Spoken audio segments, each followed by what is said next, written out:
So good morning, ladies and gentlemen. I'm Claire Bernard from the Planning Institute of Jamaica.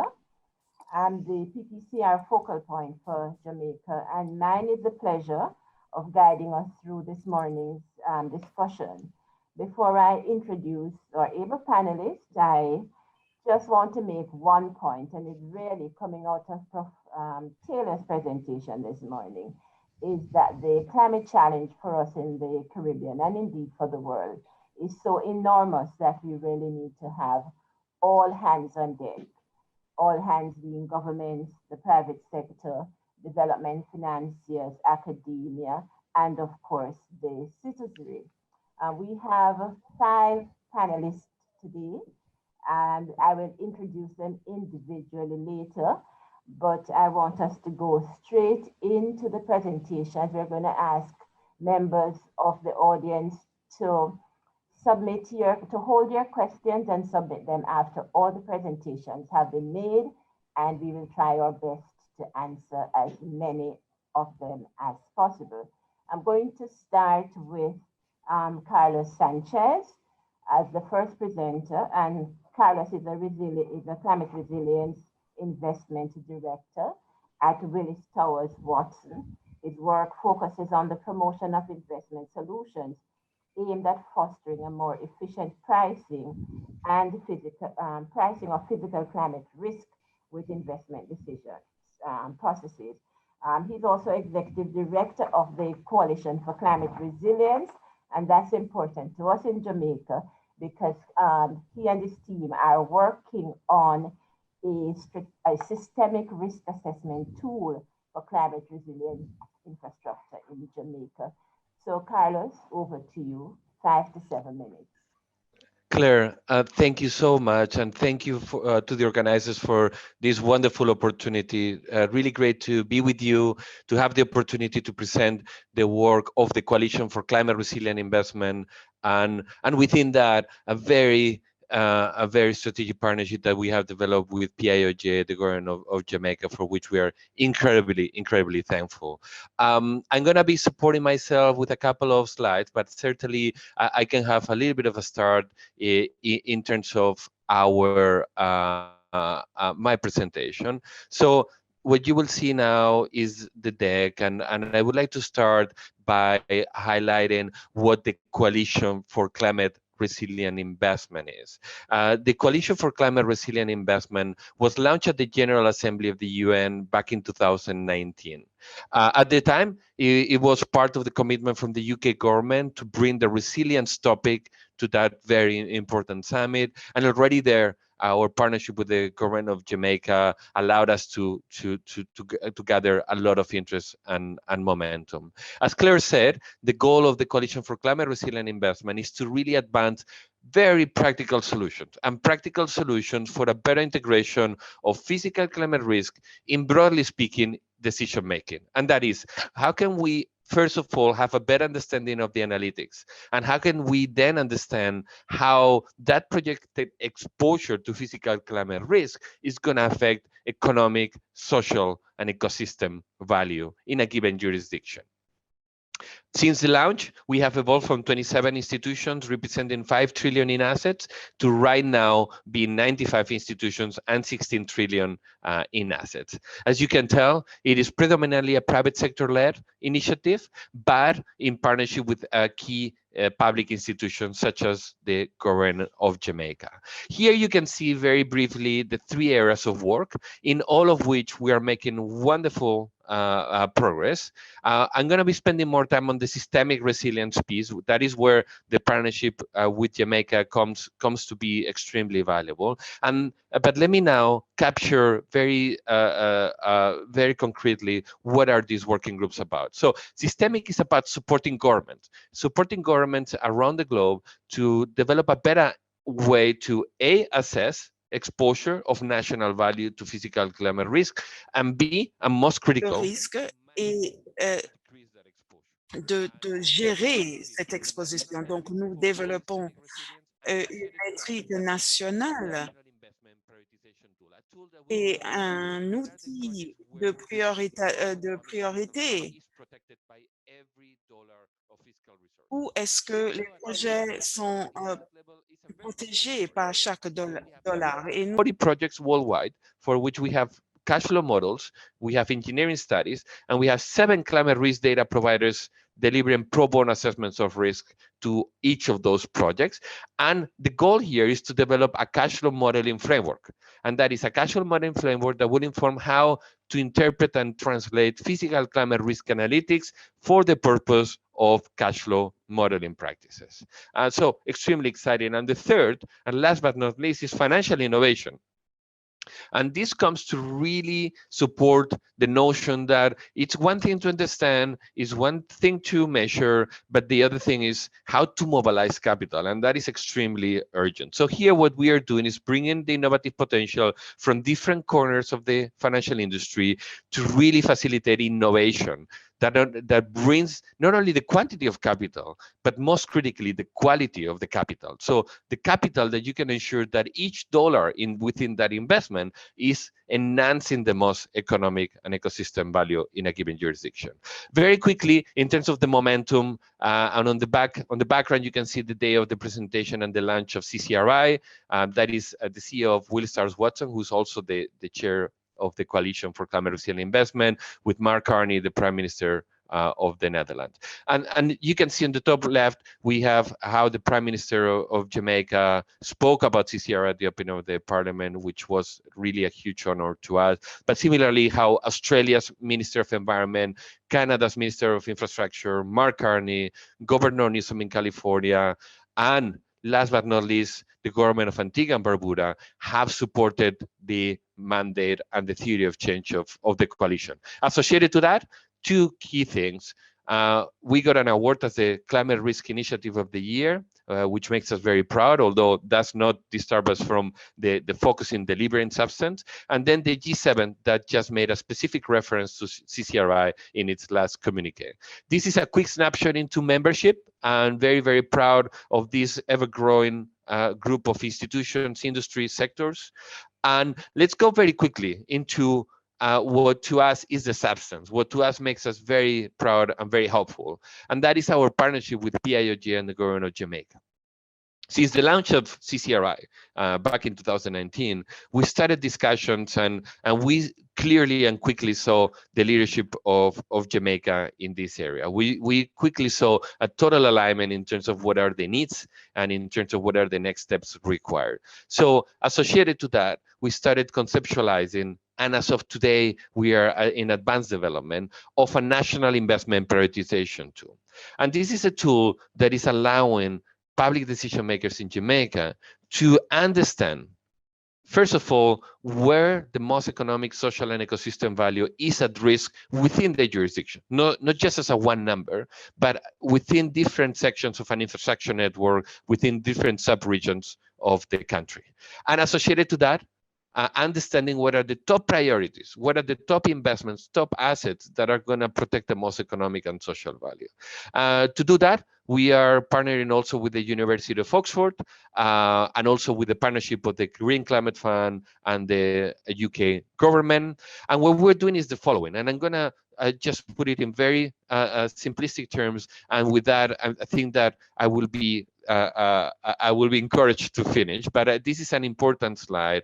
And basically what we are seeing here is that for the user, give her the ability to select what infrastructure network, what time horizon, what level of granularity or resolution within that specific network, and what probabilistic level. Associated to that, you will see, as you see on the front central of your slides, that there is a visual and dynamic representation of exposure. So for that given infrastructure network, how different sections really sustain a lot of social and economic value at risk.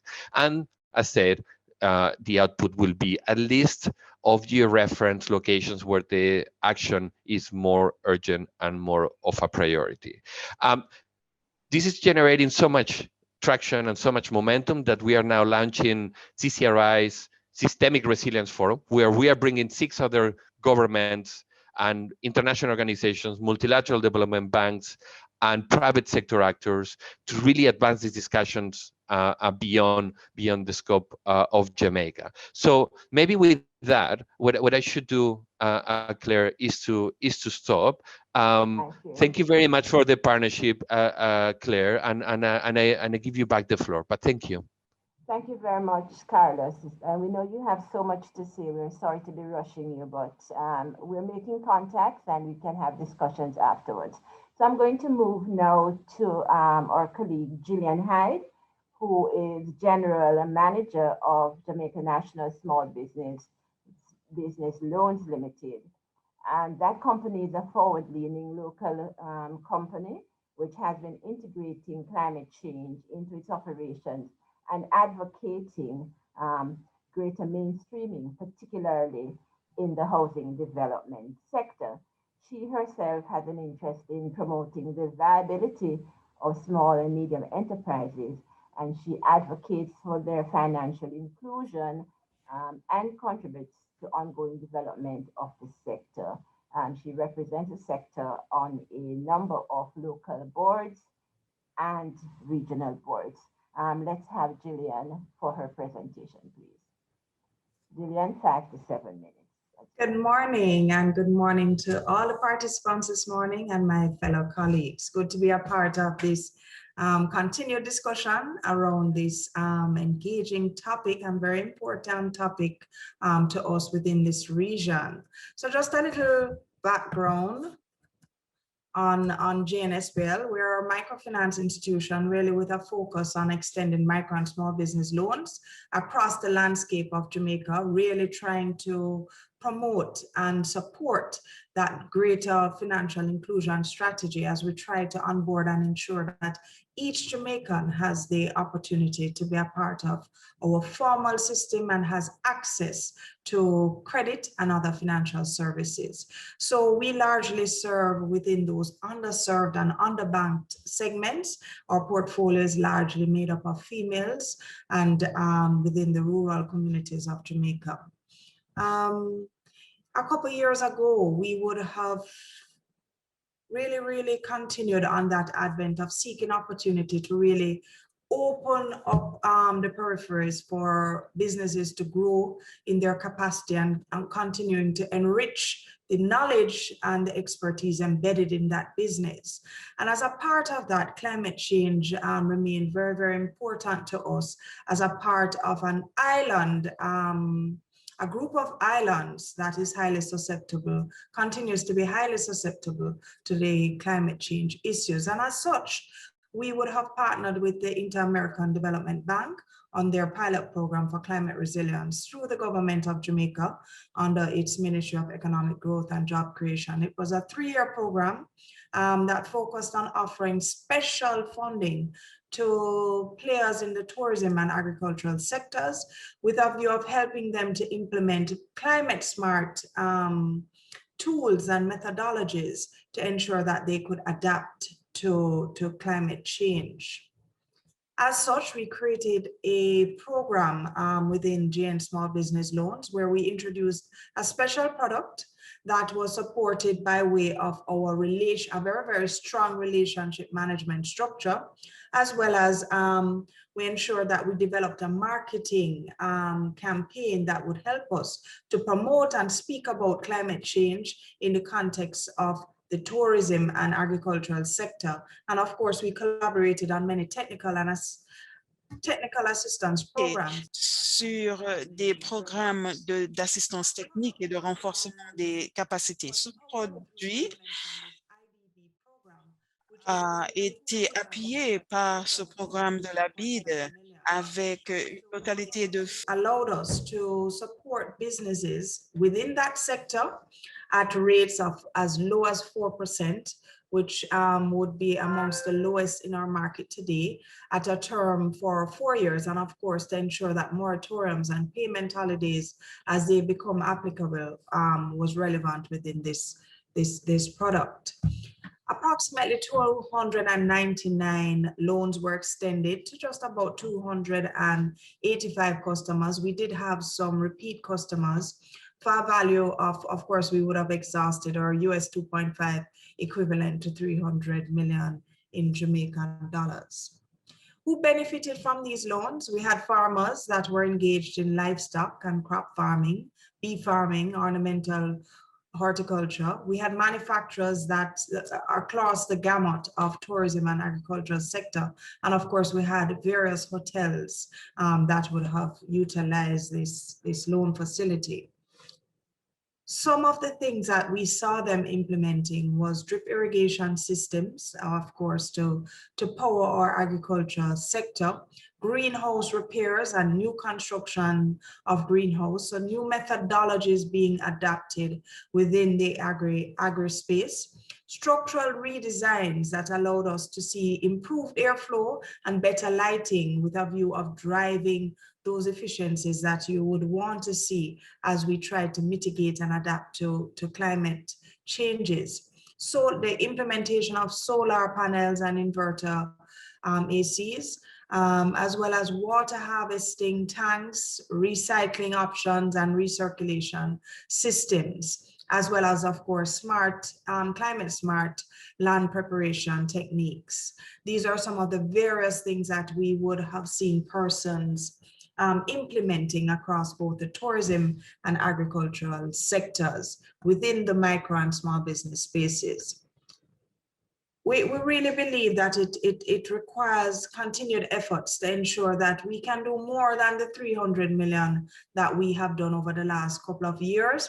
And we can really ensure that the structures of our micro entities and our small business entities are sustainable against the shifts that we will be seeing, continued shifts in our micro sector. And we want to be reminded that inaction will cost us. It continues to cost us and it will cost us.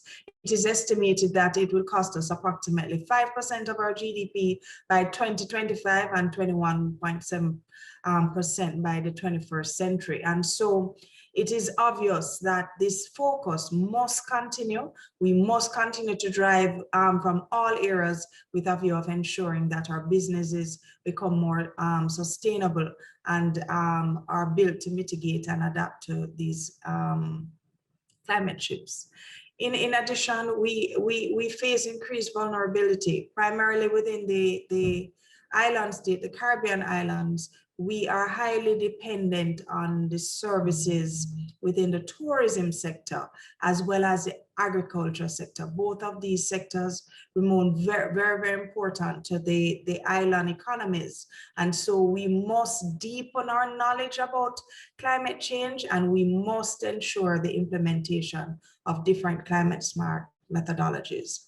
In essence as well, climate change will continue to affect our infrastructure and our food supplies, and so our focus must continue to be around these different segments.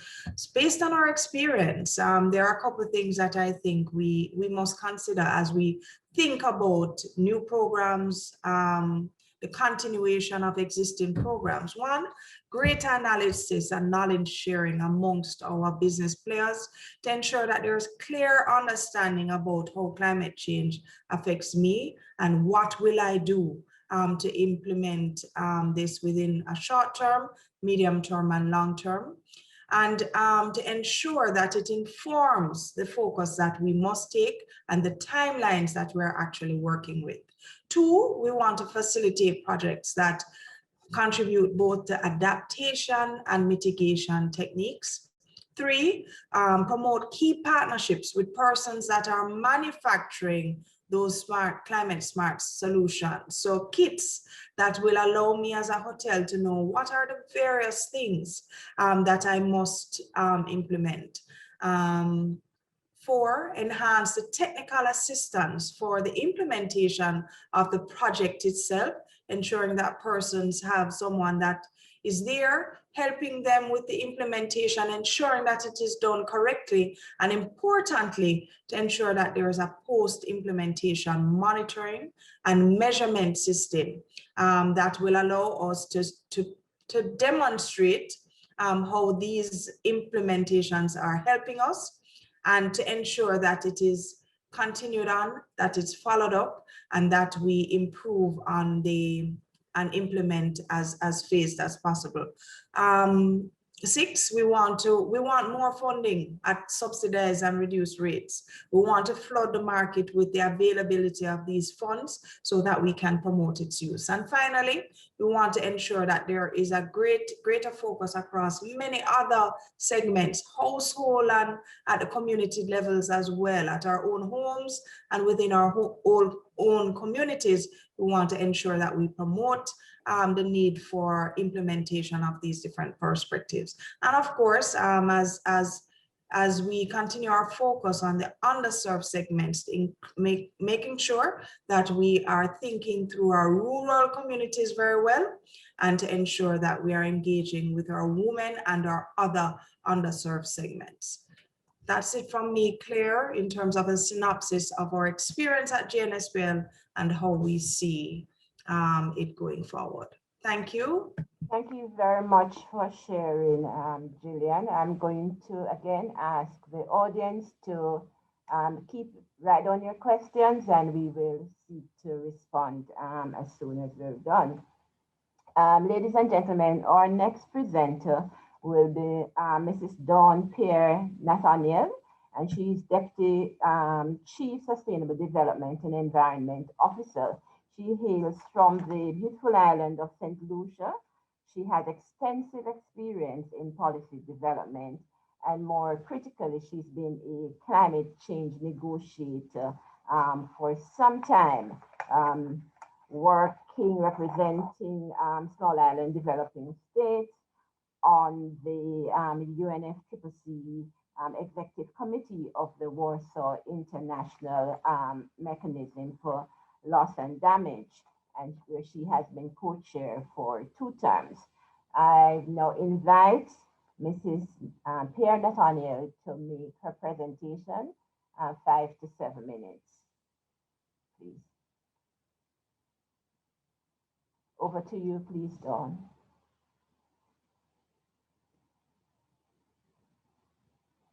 Dawn, you're muted. Dawn? Can you hear me clearly? Now we're hearing you. Okay, thank you so much. So in the interest of time, I'm going to jump right into it, going into St. Lucia's experience with the private sector. Specifically, okay, my slides are not advancing. We're seeing, is this a screen you want us to be seeing? Are you not seeing my screen? We're seeing a file list. Hold on, let me just make sure that. Why am I seeing this file list? What are you seeing? I'm seeing the folder that the presentation is in. Okay, let me just stop share and resume. I don't know what's going on. Okay. I'm gonna do it again.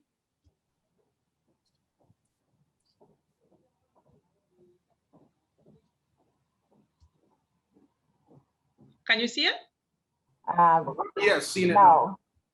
Yes? Yes, go ahead, please. Okay. Is it full or not yet? It's full. Yeah. Go ahead, please. Okay. So I'm going to go straight into it in the interest of time.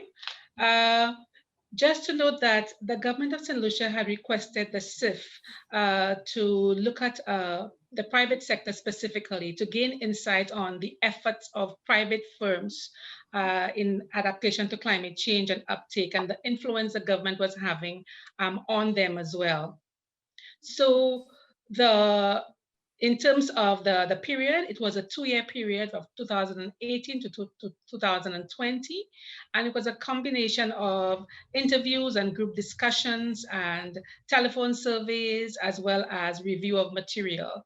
There were 2 particular CIF projects, PPCR projects that were underway. One was the Climate Adaptation Financing Facility, which is a loan facility through the St. Lucia Development Bank that provides loans to private sector, civil society individuals, concessional rates starting from 4.5% for a number of areas like manufacturing and household changes, to fisheries, agriculture, service sector, etc., as well as an agribusiness initiative as well with a credit union. So the private sector in St. Lucia refers both to the formal and the informal business. And it includes tradespeople as well, electricians, contractors, etc., plumbers, and so on. And we find that for St. Lucia, the informal business sector is the most numerous. So we have a micro, small, medium type enterprises and a few large ones, but you will see based on the figures here that the micro businesses are clearly the largest sector, the largest area, with a maximum of 5 persons in those businesses, very often just one. So we are looking at a situation where globally, we have not really focused on the private sector. And it is now beginning to become more common to speak of the private sector. So governments and the private sector still tend to speak different languages. So governments speak of climate change adaptation. L'adaptation climatique, le secteur parle de la planification, de la continuité des entreprises. Nous avons eu donc une politique sur l'adaptation au changement climatique en 2015. Il y a eu un effort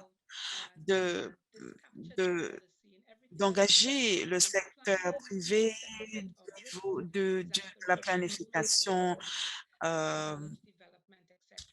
l'évaluation des risques, le développement des technologies, et cela a donné lieu au plan d'adaptation national où il y a des résultats spécifiques pour la participation du secteur privé, et cela a donné lieu à la stratégie d'engagement du secteur privé, c'est-à-dire que l'engagement du secteur privé serait différent à celui d'autres secteurs. Donc, l'étude était faite sur la base de conditions préalables, c'est-à-dire que les propriétaires devraient comprendre le changement climatique, les risques et les opportunités. Les propriétaires devraient être conscients des réussites où il y a eu des réussites dans des entreprises qui ressemblent aux leurs et qu'ils sachent que ça vaut la peine, que les compagnies aient l'accès aux ressources techniques et financières pour faire ce qu'ils avaient à faire. Donc, that premise, some of the answers that we got, and we found that respondents, when they were asked generally whether they are aware of climate change, aware of the specific impacts or the financing sources, we found that awareness was higher among the managers than the rest of the staff, and higher among the larger businesses compared to the smaller ones. There was a limited understanding of specific effects. So when you start going into sea level rise, etc., it was more of a limitation compared to the general awareness. But whatever impact was discussed, respondents seem to know about the rise in the cost of insurance and a little bit less about the disruption in the value chain, which was a little bit different and interesting. And it was also found that the NGOs were sourced as a common source of assistance. We also found specifically the climate adaptation financing facility, the loan facility, which also has a grant component now that it has been upgraded, that there were more households that were borrowing from it compared to businesses. And the loan sizes were significantly smaller than we anticipated that they would be. And interestingly, the women borrowers have predominated, which was an interesting finding. In terms of lessons, we found that that personnel need to be trained when you're dealing with borrowers. It's not a case of just because you have a bank or a credit union and you have money to on lend that persons will come. They need special training in order to deal with customers to make sure that it happens in the way it should. The smaller borrowers we found need help with the preparation of the application process. They can't be left on their own. We found also that there is need to generate demand, which requires really a very concerted effort and campaign to be able to get that demand going. Not every project is bankable, and not every project that somebody comes up with is necessarily affordable, and that assistance is needed. And a lesson we found that farmers and fishers were reluctant to borrow, and we had to find ways to be able to cater to the needs. We've also found that in terms of financing, it's just not enough to say, okay, now you have the financing set up, you have the concessions, you have the special interest rates, people will come. It doesn't quite work that way. And you need to have a special monitoring and reporting mechanism to allow you to get feedback and to allow you to learn from the mistakes and from the successes. So at the end, really, St. Lucia is looking at a two-pronged approach. One that caters and looks at the micro and small enterprises and recognizing that they have to be treated and targeted in a different way from the bigger entities. We need to have clear and compelling adaptation goals. We heard Dr. Taylor earlier on, and making sure that those are well tied in with our mitigation targets. We need to be able to have to target those small and micro enterprises in a specific way. They don't always fit a particular grouping like the bigger ones. We need to make support visible and easy to access. It's not just enough to have the finance available for the private sector, but make sure that people know where it is, where to find it, how to get it, and that it's easy to access. Otherwise, people won't come. We must have alternatives for providing technical support to the financing, to go with the financing, so that the technical support we're looking at is to ensure that persons are able to prepare their applications and it's linked to the financing that's also being offered. And the last point here in terms of the public support. So while the government is doing a lot, it's not enough, but also it cannot be done unilaterally. It has to be merged and meshed with what the private sector is doing to be able to leverage private sector investment for more amplified impact. And finally, just to note that to be able to engage the private sector, we need to be thinking of, the private sector needs to be thinking of their survival. What do they need to do to adapt in order to survive and to thrive? But also what opportunities are there in that climate change presents, what opportunities that climate change presents that may not have been there before, such as in technology. And how does the government fit in? It needs to be able to facilitate the movement, the transition for the involvement of the private sector, to be able to motivate them and to be able to empower them to act and to be able to have them do climate change adaptation in a way that is beneficial to all. Thank you. Thank you. Thank you very much. I'm going to now move to our final presenters. And so I'm going to invite Ms. Regina Nesiama, who works with the Climate Investment Funds in the administrative unit, where she coordinates policy development, MDB relations, and other aspects of governance for the SIF programs. And she's going to be joined today by Ms. Amel El Abed, who will be presenting an example, a case study, if you will, with respect to Niger. So as I thank Dawn, I welcome Regina and Amel. Ladies, the floor is yours. Thank you so much, Ms. Claire, and thank you so much to the presenters, other presenters, and to the organizers. This has been a very educational event so far. Thank you. I'd like to start by reiterating what we've heard in various forms today. The urgency of climate change, particularly for the Caribbean region, is real, as it is for the rest of the world. We heard compelling messages on the changing climate regime, but also of the opportunities. But it's clear that governments can't do it alone. The private sector is a critical partner in closing the adaptation finance gap because of the scale of the funding challenge and also the dominance of the private sector in the delivery of goods and services where adaptation will be most needed. Just a few points I'd like to highlight before I pass it on to Amel. The knowledge gap is a significant barrier in preventing the private sector from integrating climate change risks into their businesses. Professor Taylor said it very well when he highlighted the importance of continuous awareness raising and capacity building. Concessional finance also can improve risk-reward profiles of projects to the point that they can draw in commercial investors. It can also accelerate the entry of private sector financing to these type of investments. We found also in the SIF that both micro and small medium enterprises face additional challenges and opportunities to incorporate adaptation into their businesses. Gillian spoke so eloquently about this, but this is a real concern. Adaptation actions are often needed across the entire supply chain. These risks make adaptation investments very prohibitively complex for the private sector and may require, as we found, patient, intensive collaboration with multiple actors to move private adaptation investments forward. Finally, I'd just like to highlight the importance of engaging communities as partners. In most countries, including in the Caribbean region, the large share of the informal sector, as we've also heard today, aggravates the challenges that are faced in communities and with small businesses. And this is particularly the challenge of access to long-term finance. As the last speaker just said, it's not just access to the finance, but also knowledge on how to, and not just access it, but also how to use it. So in the SIF, we've observed very good successes in private sector projects where communities and SMEs are carried along as partners in design and implementation. We tested out this model in Niger very successfully.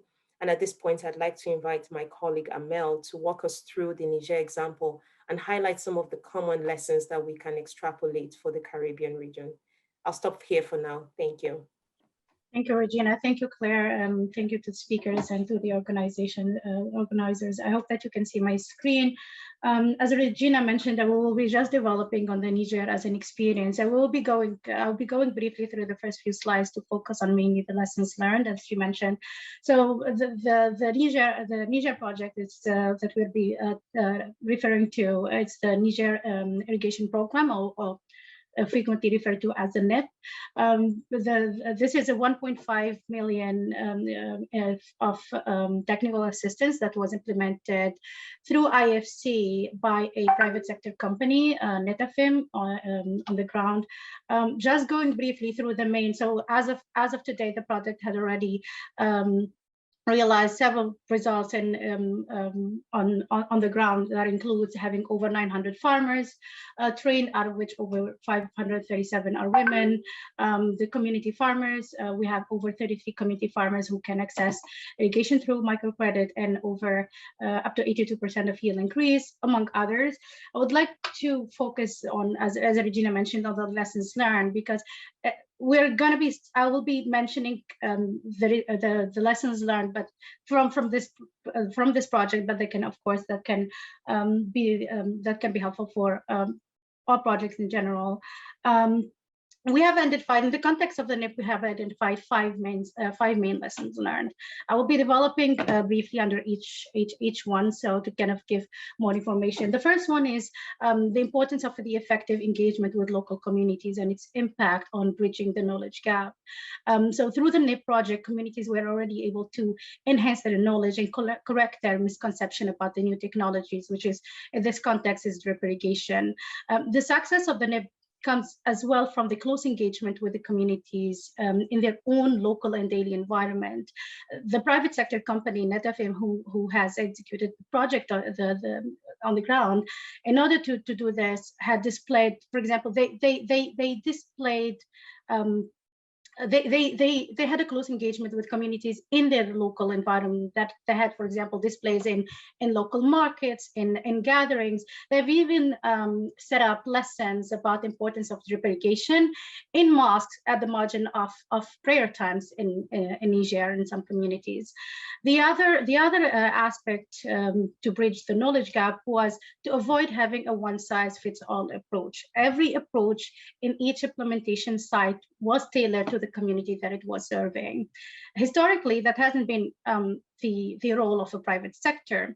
However, the success that was achieved in Niger was because the private sector company engaged through project champions and established partnerships with universities, even in order to clear all misunderstanding or misconceptions about drip irrigation. The second lesson learned is the importance of the last mile support as an essential practice to ensure a sustained use of new technologies. The Niger experience has proven that the day-to-day support is critical in ensuring not only uptake of new technology in local communities, but also the successful use and familiarities with these technologies. The project, in order to do that, the project has established experts on the ground that were named community field assistants, who were referred to as CFAs, And these experts were providing day-to-day support on the ground to farmers. The project has also established partners with other local firms and service providers. They were providing pesticides, fertilizers, and ensured that those CFAs do the appropriate training to the farmers in the community on how to use these tools. The third lesson is the in-country management and its importance to improve the flow of communication and the decision-making. And a key lesson for projects like the one in Niger was the involvement of and having a continuous coordination with the several actors, whether both in the private sector and the public sector space, and the key and among the main elements of the project that was to parmi les éléments plus importants du projet, c'était d'avoir du to help throughout the implementation. We believe that this is true for Niger, but it's also true to all projects in all regions, especially true when projects are expected to have impact targeting behavior change. And in this context, for example, for Niger, the project not only had set up this having CFAs on the ground to help communities, but both the private sector company and the MDB, NETAFIM, and IFCs have hired actually local experts on the ground. And in our interviews with the government had confirmed that having these people on the ground can help facilitate timely decision making.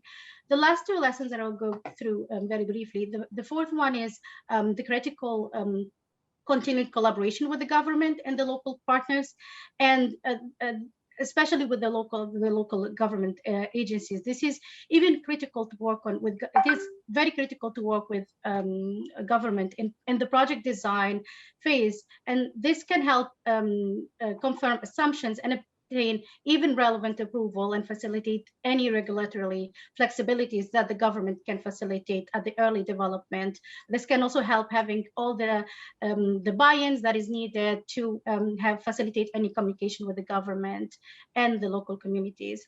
The five and the last lesson learned that I will refer to is to identify the importance of identifying opportunities to address the financial barriers.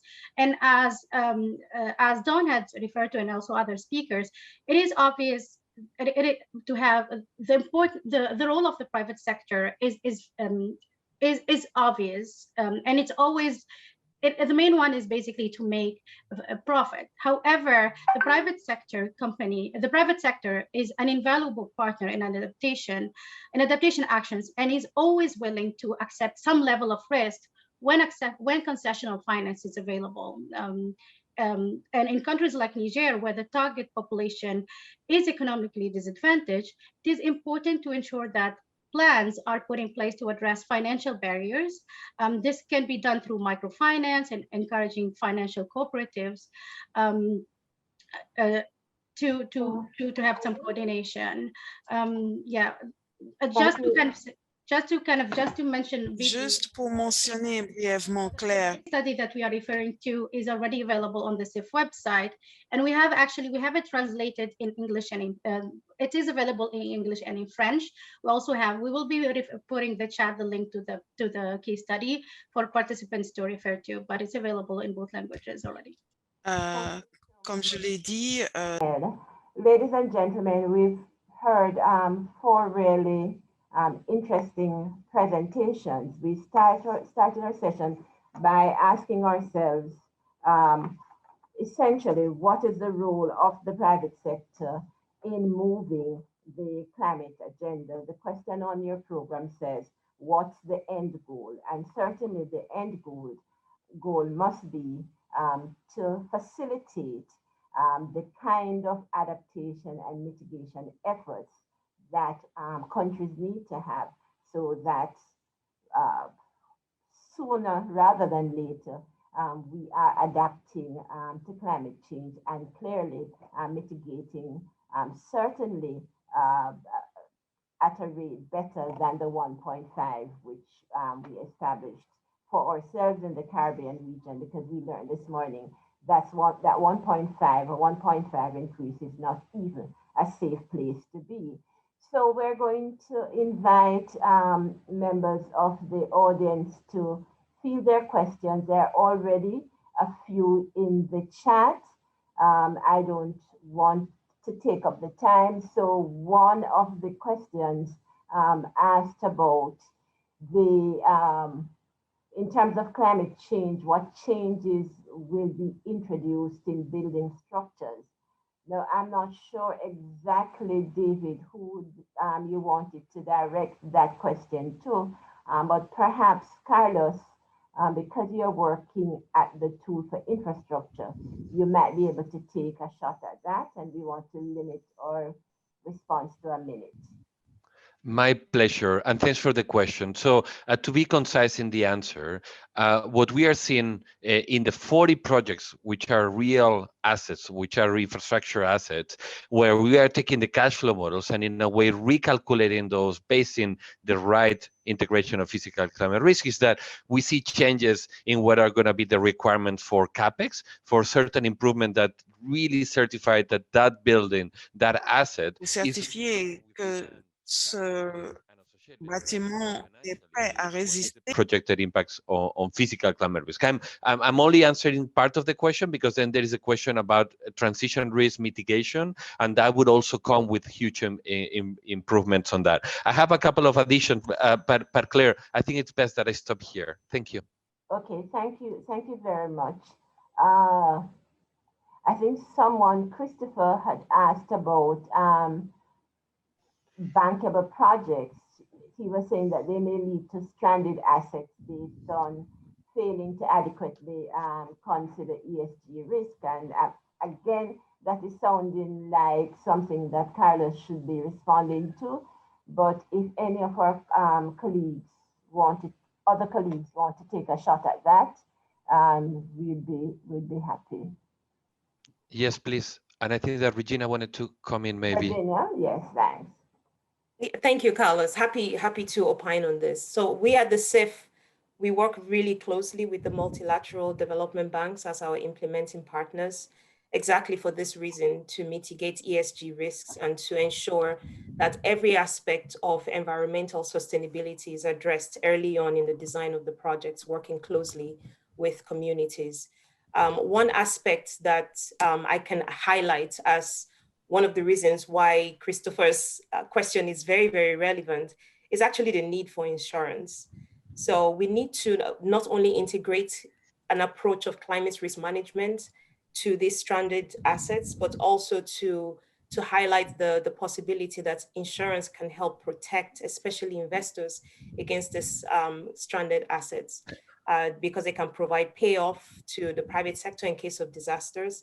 And much as, I mean, no one foresaw COVID, for example, right? We talk climate disasters, but we also have to think very broadly in terms of pandemic and how that affects and how these kind of events that are unprecedented can affect businesses. So that's a really great question from Christopher. It's something that at the CIF we take very seriously. And the multilateral banks have systems in place to ensure that these protections are in place. We actually have new programs in the CIF that will, in the future, address very more concretely the need for this kind of insurance that will protect all parties and investors, especially important for the private sector. Maybe other panelists will have more to add, but that's just what I wanted to add there. Thank you very much. Claire, can I add, or you feel free to tell me if we should move on? No, I'm going to come back to you. I just wanted to give Dawn, for example, an opportunity to talk about the governance element, because that would be also the critical to talk about some of these issues. And I think the St. Lucia example presents some of those. Thanks. Dawn? Hi, Claire. I just wanted to verify whether you wanted me to go to the next question or I wasn't sure. Okay, take what you're ready for. Okay, it really didn't matter. I just wasn't sure what you were asking. But basically, I see that the next question there in terms of the financial sector supporting the success of mitigation and adaptation resilience projects beyond financing. through the Climate Adaptation Financing Facility that falls under Disaster Vulnerability Reduction Project.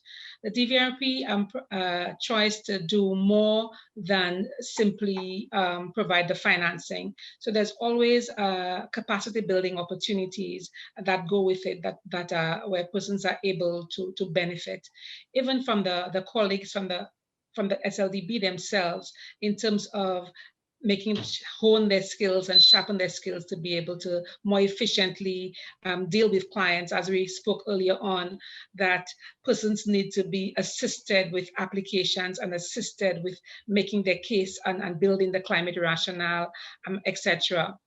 Interestingly, though, recently, in terms of a specific example, right now there's a competition going on, for example, where students, secondary school students under the CAF, have the opportunity to win up to $10,000 in grant funding to help build resilience. And that could be adaptation or mitigation or a combination regarding their home. So they have an opportunity to put forward an initiative that brings those elements to the fore. And therefore, there is the St. Lucia Development Bank through the CAF being able to support adaptation and mitigation involving the youth in a very tangible way. Thanks. Thank you very much.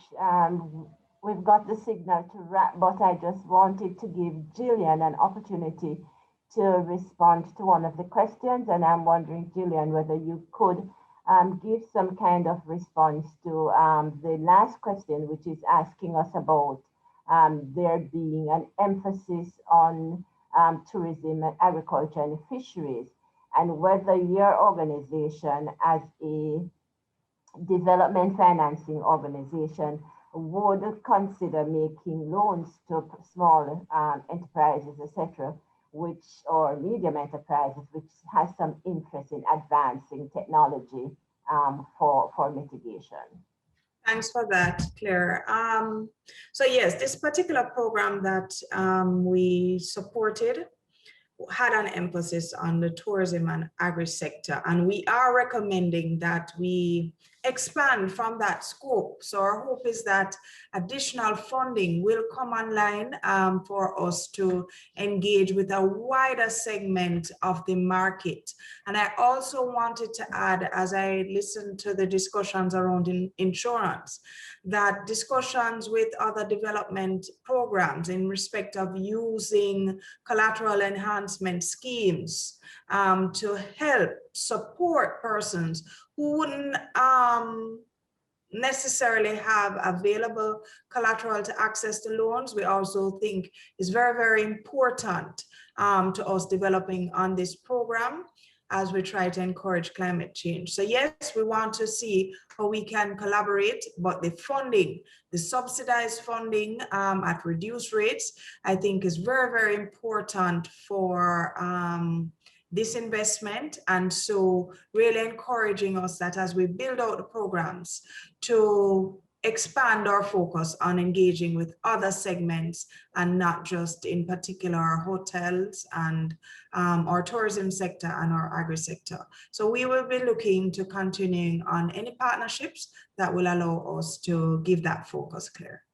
Thank you very much. And please forgive me, Jean-Pierre, but Carlos had a hand up wanting to add to the first response, I think. All right, but Gillian, if I make this one the last one, because we do need to move into the next sessions.